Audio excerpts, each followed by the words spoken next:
These games are freaking great. Zelda 2, Mario 2, and Castlevania 2. What do all these games have in common aside from being sequels? They're the black sheep of their respective franchises. But why, when they were all critically acclaimed financial successes and even helped pave the way for where their respective series would go? Well, in this video, I'm going to explain that, how we got here, and why I believe that we need to stop judging games of the past based off of the knowledge of today. We'll start with Mario 2 based purely off of the release date. By now I'm going to assume that just about everybody already knows the creation history of Mario 2, but if not, here's a quick recap. The Super Mario Bros. 2 that we received in America is actually a reskinned and retrofitted version of a game called Doki Doki Panic. That in itself had originally started as a prototype of Mario 2 based on making a game where instead of the primary focus being horizontal movement, it was instead moved to vertical movement. Thus, everything came full circle. In Japan, they received Mario 2 that was using essentially the same engine as Mario 1. And that was eventually released in America as The Lost Levels, while our Mario 2 was eventually released in Japan as Super Mario USA. So there's more to it than that, but that's the gist. Now, Mario 2 sold 7.8 million copies. That is a crazy high number, especially considering the fact that this was the 80s and gaming wasn't nearly as accessible as it is today. There are reviewers today that'll talk about this game like it's the absolute plague of Mario, but ignore how much it revolutionized the series as a whole. But bombs? Mario 2. Playable Peach, playable Toad? Mario 2. The ability to pick up enemies and throw them? Mario 2. Luigi's Flutter Jump? Mario 2. And so on and so forth. This game brought a lot to the table. So what are people negatively saying about this game? Well, essentially that it's not Mario and that it controls so differently from the previous game. A lot of the negativity mirrors that of those other two games as well.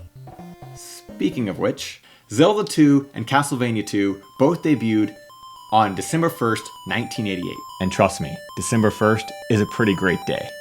Both were also large departures from what the originals brought to the table, Zelda more so than Castlevania. With Zelda 2, Miyamoto intentionally designed the game to be fundamentally different from the first. This was definitely a huge departure from Zelda 1. It introduced a world map where Link controlled similar to how he did in the original, except now there are enemy encounters that warp you to side-scrolling maps. These side-scrolling maps are the main meat of the game, and contain locations such as caves, towns, forests, swamps, bridges, and of course, the palaces. Now, I don't really feel the need to dive too deeply into how different this game was than its predecessor, especially because I'm going off the assumption that these three games are all pretty well-known black sheep. But what did it bring to the table? Well, lore-wise, all of the towns in this game became the names of the sages in Ocarina of Time. Dark Link made his debut here, as well as Link earning new sword techniques, which was a feature that we wouldn't see again until 2004 with the Minish Cap and 2006 with Twilight Princess. The down and the up thrust became staples as well, being used in games like Super Smash Bros.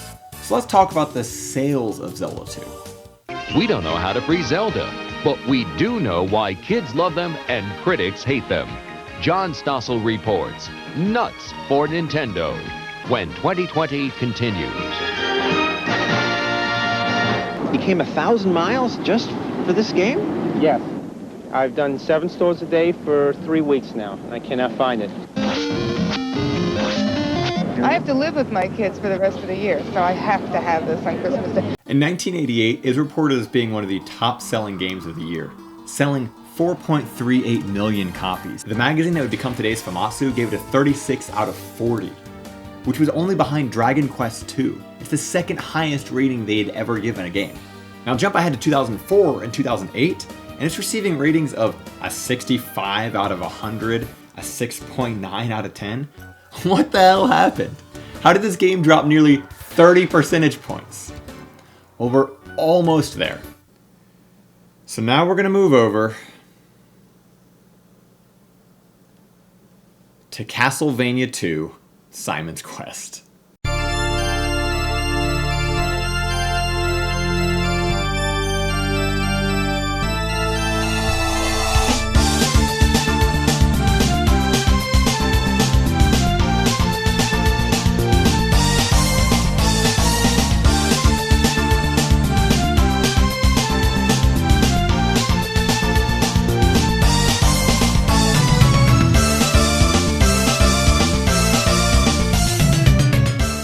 So if you're on YouTube and you're watching videos about video games, especially classic video games, then you've probably seen the Angry Video Game Nerd's review of Castlevania 2. There's also a high probability that you've seen Aaron Hansen's Sequelitis video as well, also about Castlevania. If not, I'll link to both of those down below. Essentially, both of these videos talk about why Castlevania 2 is bad. And to be fair, there are some good points that were made, such as the poor translation leading to NPCs being confusing about the directions. But gameplay-wise, it was a solid, innovative step in the right direction for the series as a whole. The color palette that was used made the world feel much more immersive and real. Yeah, there were no longer the vibrant blues and reds of Castlevania 1, but when you look at the extremely limited color palette of the NES, they did really well with what they had to work with, especially considering the fact that they had to do 2 color variations of every single screen of the game to work with the day and the night mechanic. This game had much larger and expansive locations. Instead of trying to show us a castle, they were trying to show us a world, further limiting their color options. Simon's Quest was an open world adventure. Starting off in a town with 2 exits and numerous NPCs, the world was your oyster.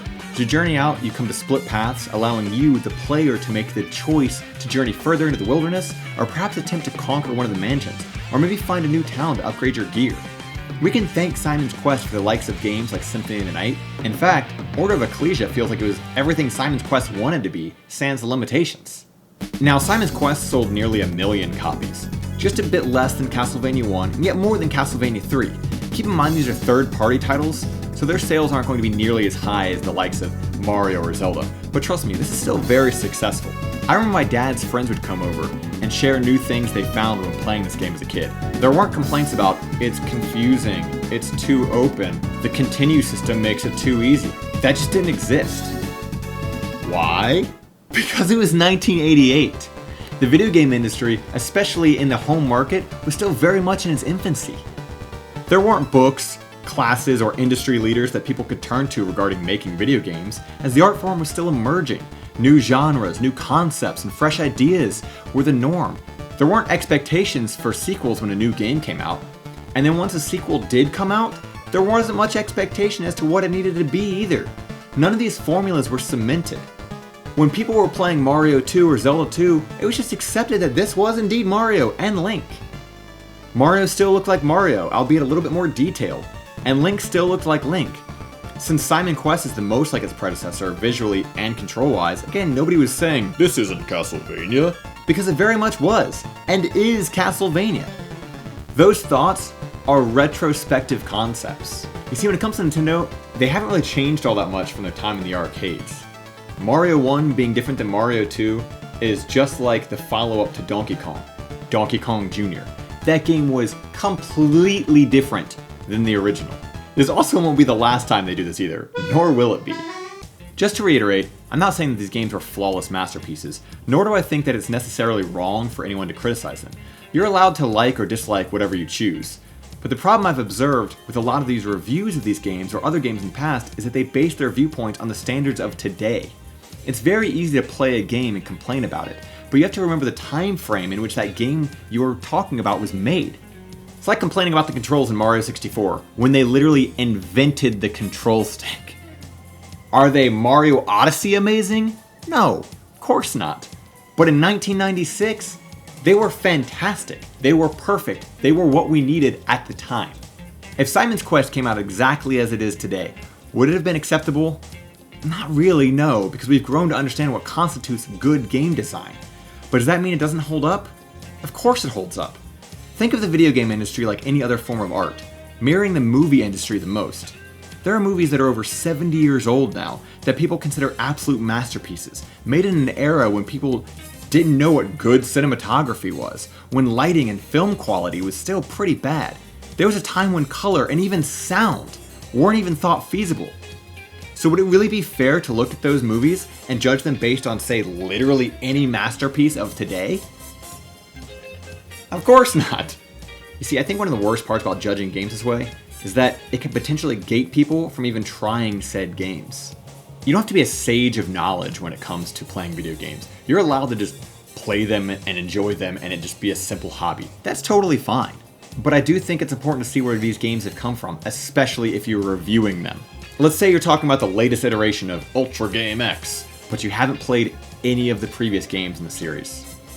How comprehensive can you be in your thoughts without even knowing the history of that game and how it evolved throughout the years? It's all too easy to watch someone on YouTube just shit on the game, and then you make that your opinion as well without even trying it. And really, that goes for all reviews. If you have even a minuscule interest in something, you should try it regardless. Play it, watch it, read it. Who cares what the negative reviews say? Form your own opinion. You could end up agreeing that maybe it's a bad game. Or maybe you could end up finding it to be a masterpiece. Form your own opinions. Please. Okay, so I pretty much said everything I want to say regarding this. This is a topic that I have been wanting to talk about for a very long time, and I'm so glad that I finally took the time to do it. Thanks again so much for watching this. It kind of makes me want to go back and maybe actually do like counter reviews. Not like counter reviews, but like reviews of why those 3 games are good. Like maybe do a video for each of those 3 games. Maybe, I don't know, we'll see. Especially Simon's Quest. That game needs more love. It's a great game. It's awesome. Play it.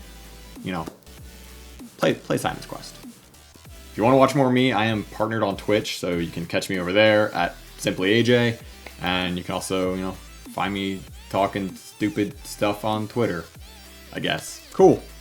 Alright, I'm done. Bye. See, when it comes to Nintendo, they haven't really... What are you doing? God! Hi. Hi. Say hi to Midna. Hey.